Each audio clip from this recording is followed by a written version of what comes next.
दोस्तों, आज हम आपको एक ऐसे व्यक्ति की कहानी बताने जा रहे हैं जो अपने काम, नाम और चेहरे से पूरी दुनिया में मशहूर है।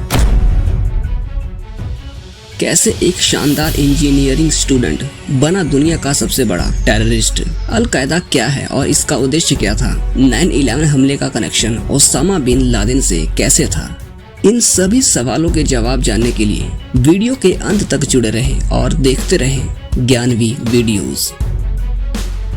एक ऐसा सऊदी अरेबियन बिजनेसमैन जिनका बिजनेस कंस्ट्रक्शन, रियल एस्टेट और सिविल इंजीनियरिंग में बहुत बड़ा नाम था। उनका बिजनेस बहुत सक्सेसफुल था और उनकी कंपनी ने सऊदी अरेबिया में कई इंपॉर्टेंट कंस्ट्रक्शन प्रोजेक्ट किए, जैसे कि रोड, ब्रिज और बिल्डिंग्स। गरीबी रेखा से कोसों दूर रह रहे आलिया गानिम और मोहम्मद बिन अवद बिन लादेन का परिवार 54 बच्चों के साथ खुशी खुशी रह रहे मोहम्मद बिन अवद बिन लादेन को ये कहाँ पता था कि उनके 97वें नंबर का बच्चा बड़ा होकर एक टेररिस्ट, ऐसा आतंकवाद ऑर्गेनाइजेशन खड़ा करेगा जो दुनिया के सबसे पावरफुल देश अमेरिका का सबसे बड़ा दुश्मन होगा। अपने शुरुआती समय में ओसामा एक शर्मीले स्वभाव का लड़का था। वह सबसे अच्छा बच्चा और एक प्यारा सा शख्स था जो अपने सच्चे राह से भटक गया था। ऐसा मैं नहीं कह रहा, बल्कि एक न्यूज़पेपर को इंटरव्यू देते हुए ओसामा की मां ने ऐसा कहा था। ओसामा की मां का कहना था कि उसके बेटे का यूनिवर्सिटी में ब्रेन वॉश किया गया है। यूनिवर्सिटी में पढ़ते वक्त उसकी मुलाकात मुस्लिम ब्रदरहुड के मेंबर शेख अब्दुल्ला आजम से हुई, जिसने उसके बेटे ओसामा को उसके सच्चे राह से भटकाकर आतंकवाद की दुनिया में ले गया।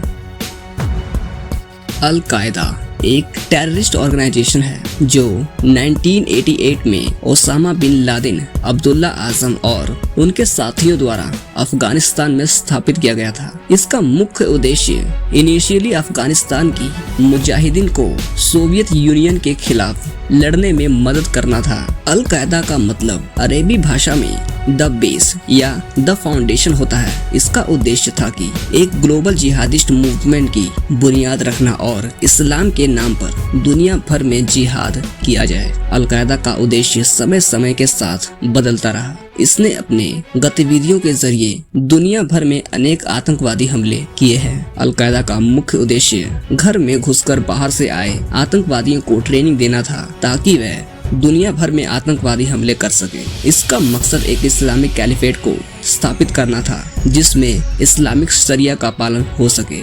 यानी कि 11 सितंबर 2001 के हमले एक भारी टेररिस्ट हमला था जो न्यूयॉर्क सिटी और वॉशिंगटन, यूनाइटेड स्टेट्स में हुआ था। इस हमले में अल-कायदा ग्रुप ने 4 कमर्शियल एयरप्लेन्स का इस्तेमाल किया था, जिसमें पहली उड़ान भरने वाली अमेरिकन एयरलाइंस फ्लाइट 11। ये प्लेन बोस्टन से लॉस एंजल्स जाने वाले रास्ते में था, लेकिन इसे हाईजैक कर लिया गया 5 हाईजैकर्स के द्वारा और वर्ल्ड ट्रेड सेंटर के नॉर्थ टावर में क्रैश किया गया।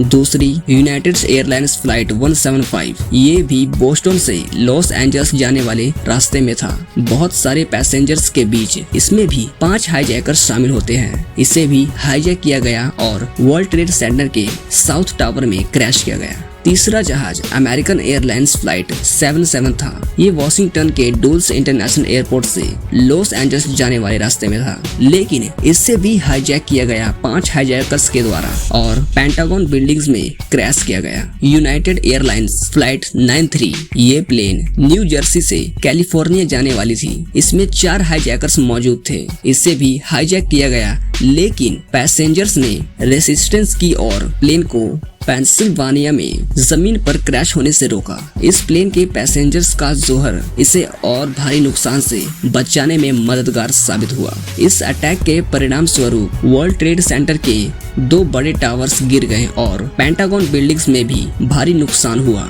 इस अटैक में लगभग 3000 लोगों की मौत हुई। इसके बाद यूनाइटेड स्टेट्स ने अल-कायदा के खिलाफ मिलिट्री एक्शन शुरू किया, जिसे अफगानिस्तान वॉर के रूप में जाना जाता है। 9/11 अटैक के बाद से ही दुनिया भर में सिक्योरिटी मेजर्स और काउंटर टेररिज्म एफर्ट्स में सुधार किया गया। ये घटना दुनिया भर में पॉलिटिक्स, सिक्योरिटी पॉलिसीज और ग्लोबल रिलेशंस पर भी गहरा असर छोड़ने वाली मुख्य घटनाओं में से एक है। इस हमले के बाद यूनाइटेड स्टेट्स ने अपने सुरक्षा प्रणाली में बड़े बदलाव किए, जिसमें एयरपोर्ट सुरक्षा को सुधारने के लिए TSA यानी ट्रांसपोर्टेशन सिक्योरिटी एडमिनिस्ट्रेशन जैसी एजेंसी बनी, जिससे यात्रा करने वाले लोगों को अधिक सुरक्षित बनाया जा सके।